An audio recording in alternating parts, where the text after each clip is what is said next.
Samajwadi party है ना, समाजवादी के जब टाइम ख़राब आता है तो आदमी उल्टा सीधा बोलता है किसी के भी अगेंस्ट में।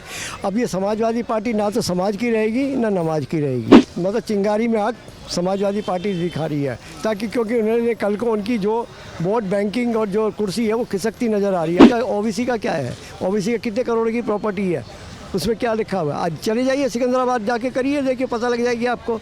ये सब इनकी चाल चल रही है और ये चाहते हैं और यही है कि हम कुछ नहीं है। कल को यही है, सुप्रीम कोर्ट ने जो है, सुप्रीम कोर्ट में चले जाओ, क्या करेगा, क्या कर सकता है सुप्रीम कोर्ट? फाइंड आउट कर सकता है कि यहाँ पे गलती है, जरा सा यहाँ कर सकते हैं, बाकी कुछ नहीं है। नमस्कार, मैं शिवम चौबे और आप देख रहे हैं सौगंध टीवी। रामजी लाल सुमन ने जिस तरीके का भाषण संसद में दिया था, कहीं ना कहीं उसके बाद काफ़ी ज़्यादा चर्चा हुई, अलग अलग जगहों पे प्रदर्शन देखने को मिले। वहीं आगरा में करणी सेना ने भी एक उग्र प्रदर्शन किया, तलवारें लहराई और सीधे तौर पर चेतावनी दी कि माफ़ी मांगनी पड़ेगी। अखिलेश यादव का भी बयान सामने आया जब उन्होंने कहा कि ये भाजपा अपनी आर्मी बनाकर गुंडागर्दी कर रही है। ये कोई राजनीतिक दल के लोग हैं जो भाजपा के लिए काम करते हैं। जनता से जानेंगे सर, जो कुछ भी राणा सांगा के बारे में कहा गया और कहीं ना कहीं उसको लेकर चर्चाएं हो रही हैं। कुछ दिनों पहले औरंगजेब को भी महान बताया जा रहा था, अब राणा सांगा को। समाजवादी पार्टी के नेता लगातार क्यों मुगलों की विरासत को आगे बढ़ाने का काम कर रहे हैं? देखिए, समाजवादी पार्टी है ना, समाजवादी के जब टाइम ख़राब आता है तो आदमी उल्टा सीधा बोलता है किसी के भी अगेंस्ट में। अब ये समाजवादी पार्टी ना तो समाज की रहेगी ना नमाज की रहेगी, क्योंकि समाज में क्या किया था, जब करा था भगवान राम के लिए कितने भक्तों पे गोलियाँ चलाई इसके बाप ने। करता कोई है, भुगतते उसके परिवार है, ये याद रख लेना कभी भी। आज का करनी हाथ की याद नहीं होती, ये घूम फिर के वहीं आता है आदमी। तो ये इनको बहुत बड़ा एक जो है, एक तरह से इनको भोगना पड़ेगा सब तरह से। अखिलेश यादव तो बता रहे कि रामजी लाल की जान को खतरा, जिस तरीके से तलवारें लहराई जा रही हैं, क्या पता कोई उग्र प्रदर्शन हो जाए, कोई हानि हो जाए किसी। नहीं, कुछ नहीं होएगा। जो कुछ है ये सब जो है, मतलब चिंगारी में आग समाजवादी पार्टी दिखा रही है, ताकि क्योंकि उन्होंने कल को उनकी जो वोट बैंकिंग और जो कुर्सी है वो खिसकती नज़र आ रही है। क्या लगता है मुसलमान, क्या देश का मुसलमान मुगलों को मानता है? क्योंकि आप बता रहे वोट बैंक, अगर किसी मुगल को कोई बुरा बोलता है तो उससे वोट बैंक कहाँ खतरे में आ जाए? नहीं, वोट बैंक का क्या है, वोट बैंक का क्रेडिट तो लिया जाता है ना, किसने ये कहा उनकी समर्थन कर दिया, मगर कहीं ना कहीं तो कमी है आज की तारीख में। आज देखिए ना, आज अगर हमारे प्रधानमंत्री ने सबके ऊपर लगाया है गरीबों को देने के लिए, खुद ये तो नहीं है कि भर की सारी ले ली जाएगी ज़मीन, सबको यही है। सबको कहा है कि गरीबों के लिए कितना किया है, ये क्वेश्चन है।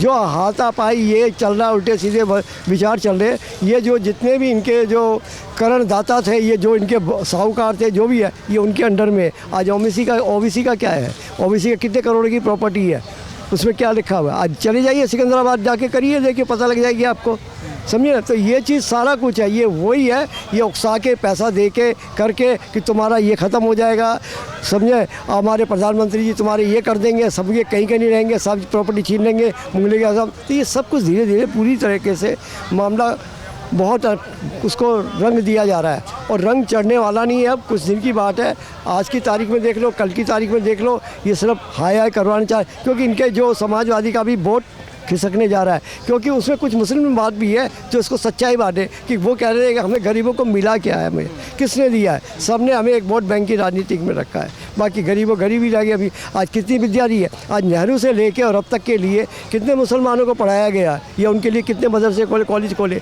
मदरसे वालों ने कोई कॉलेज खोले, स्कूल खोले, ताकि वो पढ़ सके। सब अपनी यही है, ये सब इनकी चाल चल रही है और ये चाहते हैं और यही है कि हम कुछ नहीं है। कल को यही है, सुप्रीम कोर्ट ने जो है, सुप्रीम कोर्ट में चले जाओ, क्या करेगा, क्या कर सकता है सुप्रीम कोर्ट? फाइंड आउट कर सकता है कि यहाँ पे गलती है, जरा सा यहाँ कर सकते हैं, बाकी कुछ नहीं है। बाकी जब आगे इनके लिए लेके इनके अच्छे अच्छे कॉलेज बनेंगे, स्कूल बनेंगे, गरीब के बच्चों को, मुसलमानों के लिए उन्होंने बनेंगे, तो अपने आप ही मुसलमान अलग हो जाएंगे। किसको जरूरत चाहिए, जाते देखेंगे। तो ये एक साइड का मामला जब आएगा तो ये सब कुछ इनको दिमाग में ये है कि वोट खिसकता जा रहा है मुस्लिम की। अब तक जो है वोट जो है एक मुसलमान को रखा गया, और आगे जाके खिसकने के बाद में तो ये इनका दिमाग पूरी तरह से जल गया। ये सिर्फ जो बड़े बड़े इनके महागुरु आदमी बैठे हैं, वो पैसा दे के ये सब उल्टे सीधे काम करवा रहे हैं, और आने वाले टाइम में सब कुछ पता हो जाएगा। क्योंकि प्रधानमंत्री ने कहा था सबका साथ, सबका विकास, सबका।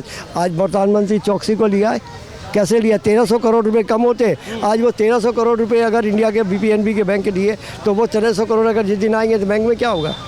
तो प्रधानमंत्री का एक बहुत बड़ा ऊंची दृष्टि से जो इंसान सोचता है तो अच्छा ही है, वो देश हित में कर रहे हैं, अपने पर्सनल मैटर के लिए उनका कोई महल नहीं है, कोई कुछ नहीं है। एक प्रधानमंत्री ऐसे नहीं बन गए, पब्लिक ने बनाया गया उनको बस।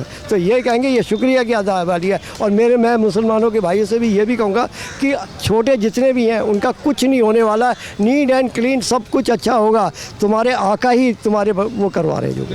कहीं ना कहीं जनता की राय आप देख सकते हैं साफ तौर पर जो बताया जा रहा है कि कहीं ना कहीं जो उकसाने का काम कहीं ना कहीं मुस्लिम नेता कर रहे हैं, चाहे वो मुगलों के नाम को लेकर हो, चाहे वो वक्फ बोर्ड को लेकर के हो। कहीं ना कहीं देश के प्रधानमंत्री ने जो ये फैसला लिया है वक्फ अमेंडमेंट एक्ट करने का, कहीं ना कहीं गरीब मुसलमानों के लिए भला है। और जो इसमें तेल में आग लगाने का काम कर रहे हैं, कहीं ना कहीं वो वोट बैंक की राजनीति अपनी सुधारना चाह रहे हैं और कहीं ना कहीं भड़काना चाह रहे हैं अपने वोट बैंक को। आपके क्या विचार है तमाम कमेंट्स तो लिख डालिए और तमाम ऐसी खबरों के लिए बने रहें। देखते रहे सौगंध टीवी। धन्यवाद।